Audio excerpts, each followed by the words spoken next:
There's less than 550 days until one of the most exciting events to be held in Prince George, the Canada Winter Games.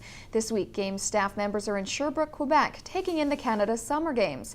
CKPG's Hansen is there and has more on how the trip east is a learning experience for those who will host the Games in 2015. It's summertime, but school is in at Bishop's University. The topic is venue management. The students, members of the Canada Winter Games organizing team.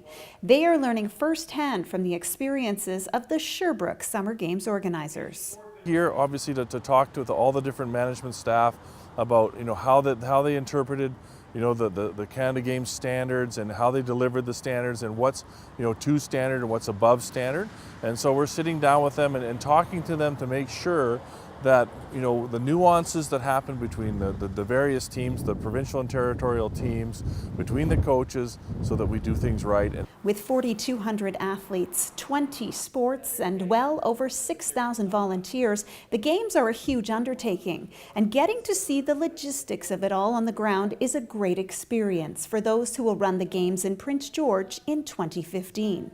Is to see the scale and scope of the Canada Games. A lot of people have a sort of a thought in their mind on how big they are, but they get here and they realize there's so much bigger and so much more work to do. And maybe it's a bit scary initially, but the reality is everybody gets it done. The Transfer of Knowledge program is relatively new for the Canada Games, and other organizations this year are taking part, such as the Pan Am Games and members of the committee for the next Summer Games 4 years down the road in Winnipeg. The biggest lesson you learn when you're involved in an 18-day event is how to function without a lot of sleep. We're up early in the morning, things end late at night, and with the rain delays, sometimes you're up very late. And so, getting through the 18 days is probably the biggest challenge for staff. Along with the Transfer of Knowledge sessions comes an all-access look at how the Games are run, from streamlining results to making the athletes' time at the Games a memorable one. It's normal to give lots of information because we don't want to keep this expertise for ourselves. We want to transfer that to future Games or future organization as a Quebec Games or Pan Am Games or Prince George.